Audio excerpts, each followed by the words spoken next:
I want to say this, Sports Card Radio, you should be ashamed of yourself. Backyard Breaks is back in the news. On September 1st, they sold 108 boxes of a repacked product created by a guy named Sam Nubs. The boxes sold for around $4,000 each, so it was nearly a $500,000 take home for the Florida boys. That is a Tesla! Each box was numbered 1 through 108.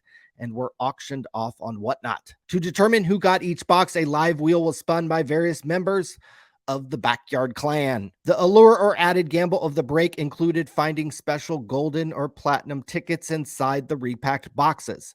That got you access to premium bonuses like a Michael Jordan and LeBron James autograph card, among other nice things. 20 of these tickets were inside the 108 boxes, with 4 additional tickets being offered to the people who placed the highest bid and most winning bids on the night. Now that you got that out of the way, I love that during the break, I enjoyed the flyer Backyard Breaks had in the background during the break that describes how to turn off the max bid on Whatnot. Oh my God, that's a house. Everything was going smoothly, but towards the end of the break, concerns arose when Sam Nubs, the person who was responsible for creating the repacked boxes, controlled the wheel spin during the final hour of breaking. 3 people spun the wheel to determine who got the 108 boxes. Observant viewers noticed the first 2 people who spun the wheel did so seemingly at a regular pace and at random. A kid in the room spun the wheel for about an hour and nothing shady appeared to happen. Here's an example of his spins with his face cropped out. Crank that down. So there is no guessing, chat. And then pull the ball. Yeah, look up. Yeah, don't look when you bet. You're a veteran. Say it, bro. You know how to do this. Sure. 33. 30. One of the owners of Backyard Breaks took over for the next hour and once again spun the wheel, and it appears that nothing shady happened during his spins. Here is an example of one of his. Warm it up. I see you, Cole. Come on, baby. It's locked. Come on. 12. Great. Sean, don't string. Right, top one right there. That's an old. But towards the end of the break, with some of the final big bids on the line, it was the creator of the product himself, Sam Nubs, who took over control of the wheel, and he was seemingly selecting balls deliberately. I strung together several of his spins together, and after I'll tell you why it was important for him to rig the break.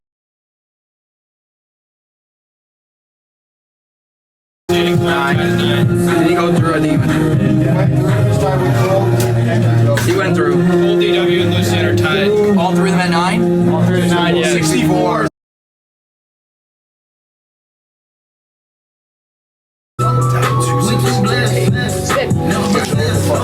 Yeah, exactly.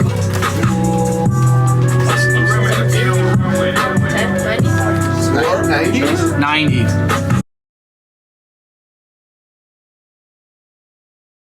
Go, DML. Give it a good spin. He said I'm the goo. Here we go. There we go. Look at that form. This is it. 33%. Repeating, of course.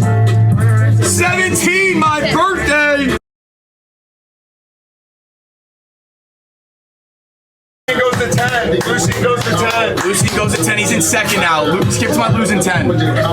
3. 103.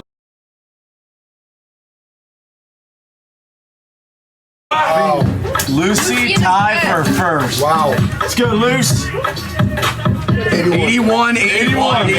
Okay, remember that randomly inside each box are these golden and platinum tickets that give you access to a duck race, where after the break, they will random off cards like this MJ LeBron duel, a Tua RPA, an Anthony Edwards RPA, and much more. It could add thousands of dollars to the later bids if these golden and platinum tickets were still in play. So when the creator of the repacked product is on camera at the end conducting the wheel spins, and conveniently, out of the 108 boxes, the last 2 had a platinum and gold ticket. It certainly could have a shady appearance. Sam Nubs might be one of the few people in the room who knew which boxes contained a gold and platinum ticket. Even stranger, Nubs allowed the kid to take over spinning the wheel for the last 3 spins in the break. Once it was assured the golden and platinum tickets were still in play. Bidding got to as high as $7,000 toward the end of the break. Were the wheel spins rigged? Did they impact the way people bid? Is selling product like this even legal to begin with? Tons of questions for Backyard Brad to answer at some point. One thing I have noticed is that Backyard Breaks has not debuted on the Fanatics Live app yet. Fanatics appears to not let breakers get away with such obvious gambling, so perhaps Backyard Breaks isn't even allowed on the Fanatics Live platform as of yet. It's possible Backyard Breaks also has an exclusive contract to break on Whatnot, so that could hold things up as well. So what do you guys think? Was Nubs rigging the wheel spins, or are these type of things allowed in the backyard? Is sports card investing dead? You've had the legend of the game himself, Jeff Wilson, pivot off of making sports card investing content.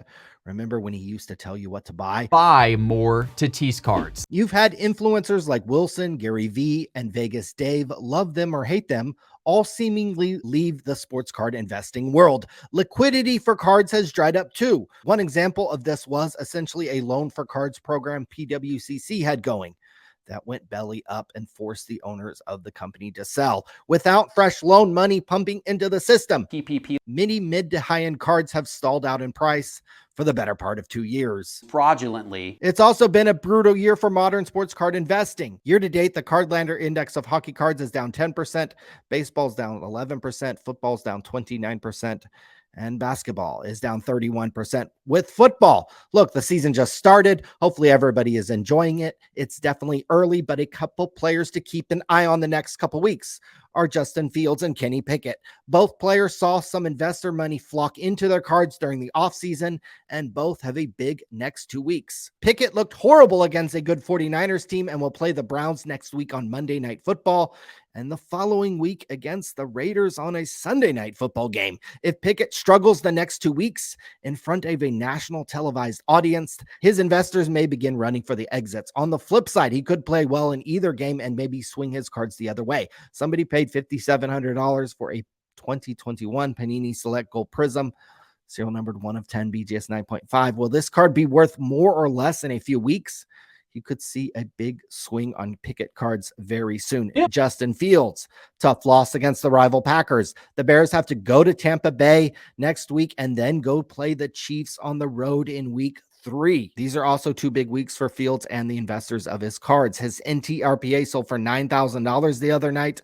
Where will this one be in a couple weeks? Like Pickett and Fields, someone like Joe Burrow struggled in week 1 too, but Burrow has made a Super Bowl and an AFC championship game in the last 2 years.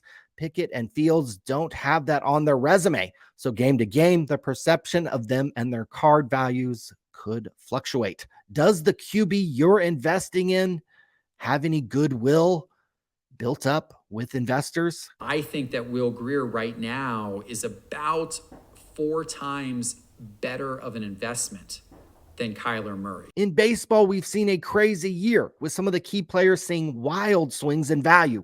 One of the golden boys of the sport, Wander Franco, hasn't played in a game since August 13th after allegations came out that he dipped below the legal age limit. Yeah. His cards have obviously taken a beating since the news dropped. This Wander Franco blue refractor autograph was once a $5,000 card. It sold the other night for $570. Yeah. Shohei Ohtani might win MVP, but he hurt his pitching arm on August 24th. It puts his two-way star status in jeopardy going forward. He hasn't played since September 3rd, and he didn't hit a home run after hurting his arm. Will he come back soon and continue hitting this year? Him not playing has impacted his card values. For perspective, some of Ohtani's cards have gone up 100% or more in the last year. Well, in the last month since he's been hurt, everything Ohtani is down about 10 to 20% on most of his cards. If he never comes back and pitches again, does this create a ceiling for his cards? Did we see the peak of the Ohtani market this year? We will see. That's drama. Jason Dominguez of the Yankees, what a crazy few weeks for him. A lot of people wrote him off earlier in the year. His card prices tanked, but the Yankees called him up recently and he hit 4 home runs in his first 8 games, folks. Unfortunately, like Ohtani, Dominguez hurt his elbow and won't play the rest of the year. He should be good to go for next season, but you can see the wild ride Dominguez's cards have gone on really since they started making them a few years ago. Big 40 to 50% price swings month to month in some cases are common with Dominguez.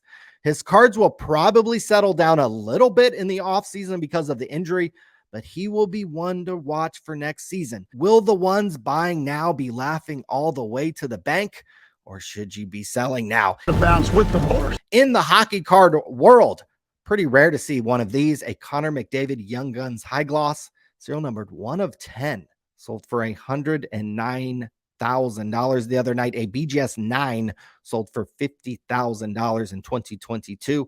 For comparison, just a crazy, crazy card right there. In basketball, look, we're going to have plenty of time to talk about the NBA in the coming weeks. If Luka Doncic wins an NBA title, we will have to do a live stream apologizing to him and to his fans and to his investors. So put that on your radar. With good, wholesome content. $50 homage, a t-shirt. Both of those will be mailed to you. Yeah, you guys are one of the premier card shops in the world. I had a light week of buying sports cards. Picked up 11 graded cards of Ken Griffey Jr. for around $30. I expect to get $5 each for these. Bought a classic 4-sport autograph that included Shaquille O'Neal for around $70. Probably will keep that one. Looking to dust off a few $1,000s on our live stream this Thursday. Come watch us invest some money into sports cards. We will talk crap about your favorite hobby influencers and friends. Any of you view their videos and you enjoy that, all I'm going to tell you is that's not content. And we will see you then. Fleer!